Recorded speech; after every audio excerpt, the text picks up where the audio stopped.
Hello and welcome back to another episode of Critical Reactions with your host Bryan. We're going to continue on with this week's theme of wild shifts, looking at a band's typical sound and juxtaposing it with an atypical sound. Today we're looking at something atypical from Baroness. The track is called A Horse Called Golgotha.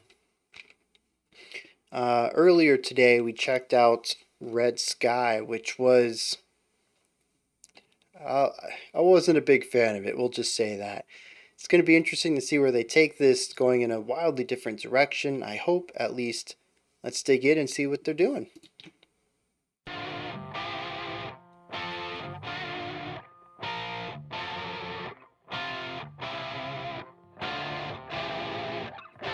It's still kind of grungy in the production, the sound of it all, but it got kind of a poppy composition. Well, maybe not anymore.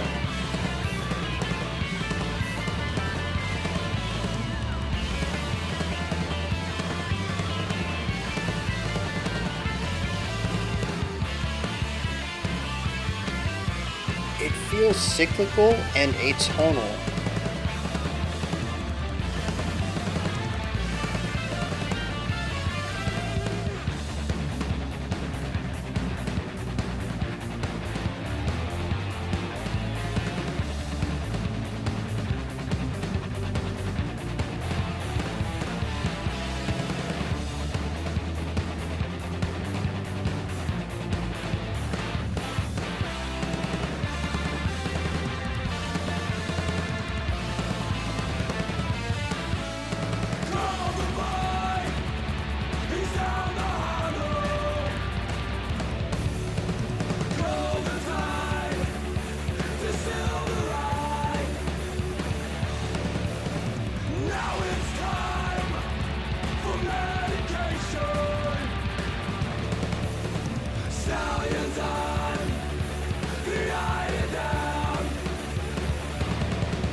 Having a little bit of a difficult time grasping this primarily because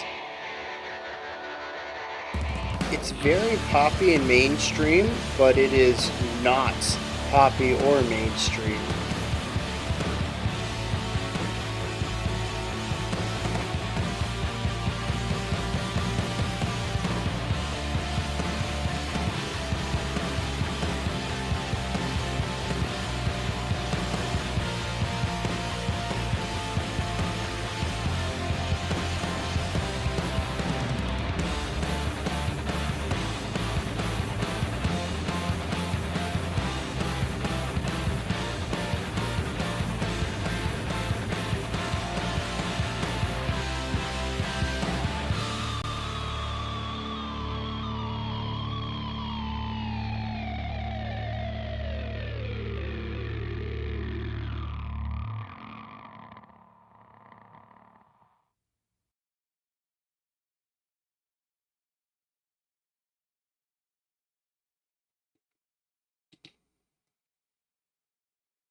Well, much like the Death Heaven video that we kicked off this theme with, this is a shift, but not really a wild one.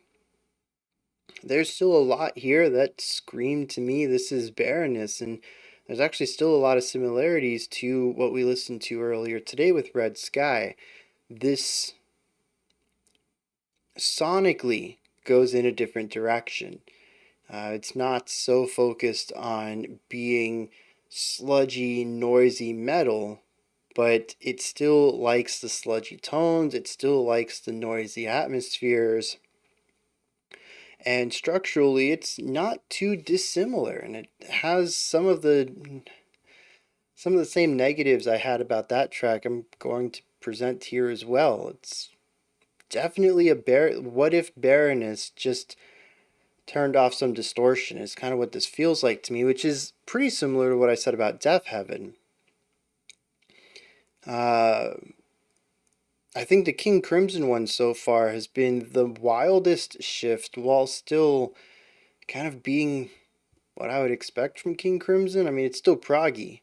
I was kind of hoping for just some wilder. The word was wild shifts, and we kind of aren't getting that. There was something we had a while back through special selection, a group called Simargle. And the first track we listened to them was black metal, and the second track was dance pop. And that's kind of what I was hoping for this week. I wanted to hear some metal bands make folk, or some jazz bands make techno, or a pop band trying their best to make some death metal or something. These bands shifting styles to adjacent genres. It's interesting for sure, and it's a shift. It's just not as wide as I was expecting, given the title Wild. But I kind of talked about this week in general too much now. Let's dig into this track specifically. What's going on with Baroness's A Horse Called Golgotha? I mentioned at the beginning that it kind of sounded poppy and bouncy, and that was primarily from the harmonic elements, the notes that were chosen, the intervals between them. There was a brightness to it that felt very poppy. It's something you would hear in pop rock, though the rhythm and the textures were not. It still had a bit of bite and too much distortion to come off as pop rock. But the notes were certainly brighter, much brighter than Red Sky. And this led me in an interesting direction because we progressed from here to something that was very not pop or bouncy. And we hit a real heavy section with a ton of attacks to it, just a really aggressive moment, even if the tones of the instruments I don't think were as aggressive as they could have been in the past. Specifically referring to Baroness's older work. And that's pretty much my feeling for a lot of this track, is there's moments and ideas, whether it's through an extensive use of primarily major chord ideas or introducing a bevy of uh, acoustic guitars or lightening up some of the drum ideas or introducing harmony that feel like they would fit better in something more mainstream, but they're always delivered in a vehicle that could not be mainstream. And so a majority of my time listening to this is okay, yeah, that's kind of poppy, but this is not pop. Or that's kind of rocky, but this is not rock. And it's a very interesting line to walk that I'm kind of impressed with how consistently throughout this track, regardless of like the 5 or 6 different sections of it, that I felt this feels mainstream, but would never be accepted in the mainstream because of some element to it, some texture, some harmonic idea, some instrument, some tone, uh, some exterior vibe. There's always something in it that was not prominent enough to detract from a mainstream palatability, but prominent enough to give me the idea that it certainly isn't mainstream. And so they walk this line fairly well, in a sense that I don't know necessarily who their audience is, which is fascinating too. It's not quite heavy enough or sludgy enough or gnarly enough, I think, for their regular fans. I mean, this was only their second album, their second LP. So, anybody who came to this from their debut or any of their EPs that they had made up to this point, I think they might have been a little confused by this track because it feels too mainstream. Again, I'm going to use that word. There's a palatability to it, but it definitely is not palatable enough for a mainstream audience. So who are they aiming for? And the conclusion I came is that their audience is themselves. That's typical for a lot of bands, but I think especially on sophomore albums, one of two things happen.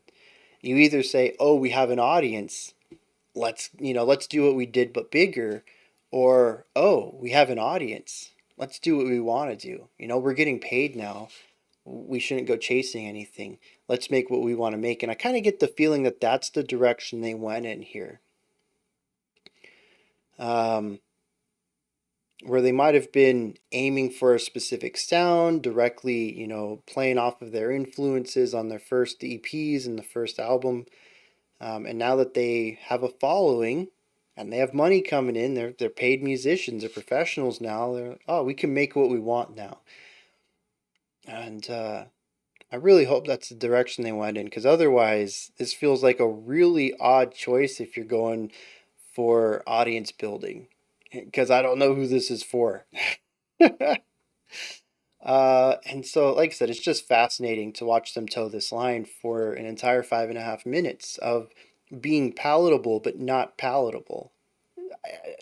It's so hard to even grasp what's going on because it's honestly an overall sound that I've never heard before. Through this, we get a lot of interesting mashups. There is a ton of harmony in here, but the harmony is contrasty, it's dissonant. We often mix harshes with cleans and harshes with compressed cleans. When we harmonize guitars, there's dissonance. There, we might have a triad where two notes are alluding towards something positive and consonant, and then there's this wrench thrown in the middle that introduces this tension, and it happens all the time. Nothing in here feels safe, despite so many brighter, hopeful moments. And it just puts me in a really interesting mindset while listening to it, because it is ominous, it is eerie, but it's also safe, or at least maybe an illusion of safety and an illusion of positivity that I don't quite know how to reconcile with the overall darkness present throughout the track.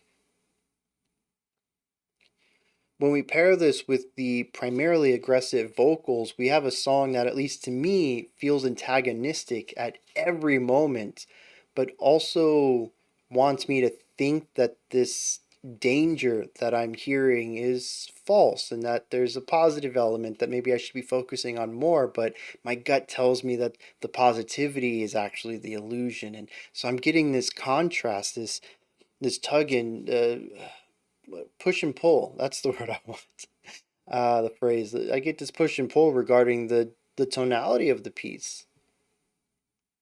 And speaking of tonality, right there at the beginning, we had those dual guitars going in circles of notes, and sometimes we would hear some dyads that pointed towards a specific chord, and we would move away from that and go into a completely different key. And then we would hear more dyads that pushed in different keys, and it just felt like it lacked a center. We had two gears constantly in motion, neither one of them ever syncing up and moving. How? I don't know how to. You know how gears work, right? The teeth go in the slots and then they spin each other around, right? Yeah, we never quite reach that point here. They always feel just a bit distant where they can't work together. And so we get this strange atonality to the piece where it really feels like it's trying to lean into a specific harmonic direction, but never quite lands it.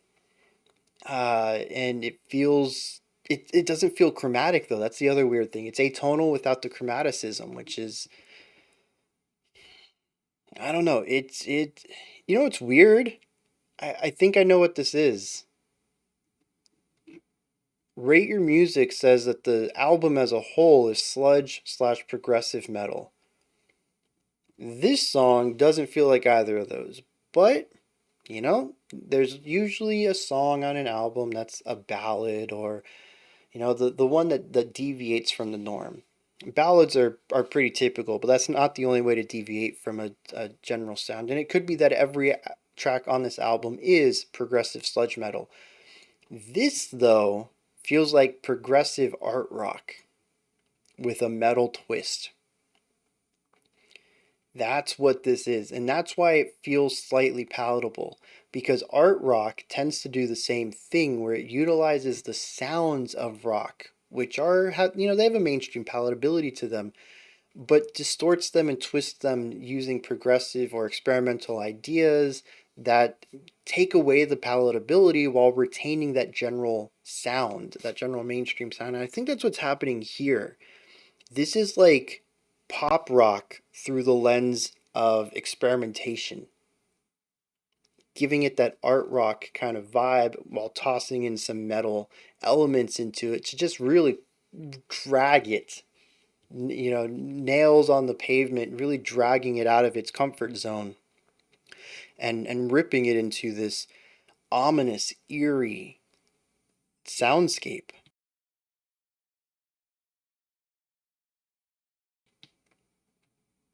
And that's why it's so difficult, I think, for me to digest and talk about, because it's a lot of things. It's a lot of pieces of a lot of things. And here we go with some of the negative criticism. I mentioned I was going to be repeating some of the stuff from earlier today on Red Sky. The song doesn't make any sense to me. And part of it is all of these disparate elements of slightly tangentially related genres smashed together in a way that doesn't really help any of them. The aggression of the metal doesn't really help.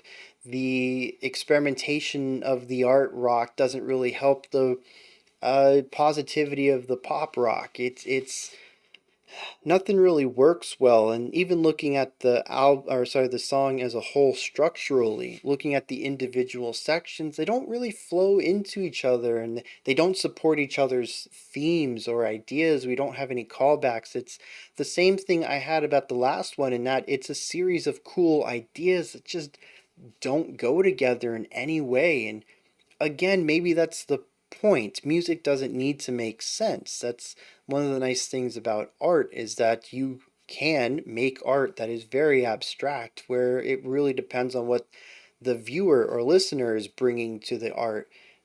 that determines what they get out of it.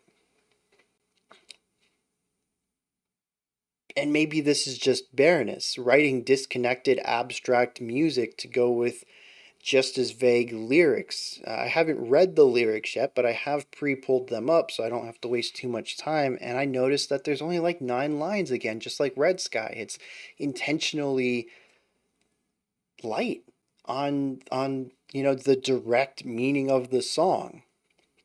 And maybe that's just what they do. They write vague, generally disconnected music that really allows you to pull out of it what you want. I don't know. I do know that this is a song that I don't quite get. And while Red Sky, I knew why I didn't get it, here I don't. It just feels like, oh, it feels less of a mess. There's definitely a lot of skill and forethought and planning that went into this track, but I still don't understand what it's trying to do or how it's trying to say what it's trying to accomplish. It's all just very vague and abstract to me. The lyrics are very short. We're looking at 14 lines, with many of the lines just being 3 to 4 syllables long. Our opening stanza says, "Call the boy, he's down the hollow, cold the tide, distill the rye." Now it's time for medication, stallions on the elder down. The stained horizon ablaze with revolvers, stampedes, and bridles. Exorcise the family demons, stallions on the elder down. So I guess that's a bit of a chorus right there. It's not the same thing. Our first line is different, but our second line is the same. We go back to the idea of the stained horizon, but this time instead of revolvers and stampedes, it says of dark rain and rider, the steed named Golgotha. And that's it. And it's a series of these visuals, right? I don't know that any of them are specifically tied to each other in any way that would tell a linear story. Call the boy, he's down the hollow. Coal the tide, distill the rye. I mean, these are ideas, and I can kind of get a sense for what they mean, but as a series of words, they don't mean anything to me. Jumping from that to the idea of stallions on the elder down uh, and needing medication, looking at a horizon ablaze with revolvers and stampedes. I mean, that actually kind of feels like violence on the horizon. It even says it's stained, so maybe there's bloodshed on the horizon. Stampedes are going to be horses. Makes me think of cowboys, Wild West kind of thing. Whether that's our historical Wild West or some sort of post-apocalyptic Wild West, I don't really think it matters. But the idea of horses running to the sounds of gunfire. And off in the distance, you can see, gunshots and smoke and blood on the hills. Even moving on to the repetition of this idea, the stained horizon of dark rain and rider. So a dark rider, a dark horse, and the horse has a name. And, thinking of, bandits wearing all black, that kind of thing, going with that imagery from Wild West films. The Black Hat Rider kind of thing. And maybe that's what this is about. Uh, but I don't know, because the imagery of the music video, the few times I peered over what was going on there, I don't think any of that matches this. So I don't know. Should I interpret this as mixed media? Should I bring in the music video to my understanding of this?